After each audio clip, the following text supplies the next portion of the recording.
নারী ওয়ানডে বিশ্বকাপে ভালো করার প্রত্যয় জানিয়ে শ্রীলঙ্কা গেল বাংলাদেশ দল। যাওয়ার আগে লেগ স্পিনার ফাহিমা খাতুন জানান, গত বিশ্বকাপের মতো পাকিস্তানকে হারানোর পাশাপাশি আরও ম্যাচ জিততে চান তারা। আগের দিন ফটো সেশন এবং সংবাদ সম্মেলনে ছিল প্রস্তুতির ঘাটতি নিয়ে আক্ষেপ। 5 মাস আন্তর্জাতিক ক্রিকেটের বাইরে থেকে নারী দল শ্রীলঙ্কা গেল ওয়ানডে বিশ্বকাপের চ্যালেঞ্জ দিতে। এরপর ভারতেও খেলতে হবে ম্যাচ।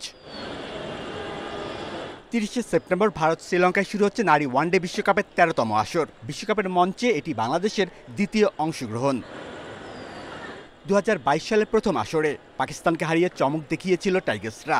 এবার একাধিক জয়ের আশা ফাহিমার। আমরা অনেক ভালো একসাথে প্র্যাকটিস করেছি এবং বাংলাদেশের বিসিবি আমাদের যতগুলো সুযোগ সুবিধা দিয়েছে আমরা সবগুলো নেওয়ার চেষ্টা করেছি এবং আমি মনে করি যে আমরা টিম হিসাবে খুব ভালো প্রিপারেশন নিয়েছি। As a bowling group, as a batting group আমরা চাই আশানুরূপ রেজাল্ট করতে।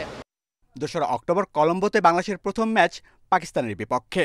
পরের 6টি ম্যাচ খেলতে ভারত যাবে জ্যোতির দল। আমরা যখন মাঠে নামবো অবশ্যই প্রতিপক্ষকে অবশ্যই আমরা রেসপেক্ট করব, বাট আমি মনে করি যে তাদেরকে যদি আমরা বড় করে দেখি হয়তো বা অনেক বেশি প্রেশারাইজ হব আমরা।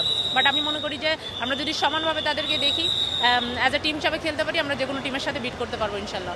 25 সেপ্টেম্বর সাউথ আফ্রিকার বিপক্ষে বিশ্বকাপের অফিসিয়াল অনুশীলন ম্যাচ খেলবে বাংলাদেশ। একদিন পর দ্বিতীয় অনুশীলন ম্যাচ শ্রীলঙ্কার বিপক্ষে। ওই 2 ম্যাচ থেকে ঘাটতি পূরণের পর বিশ্বকাপের মূল মঞ্চে পারফর্ম করার challenge. Shamim Ahmed, independent news, Dhaka.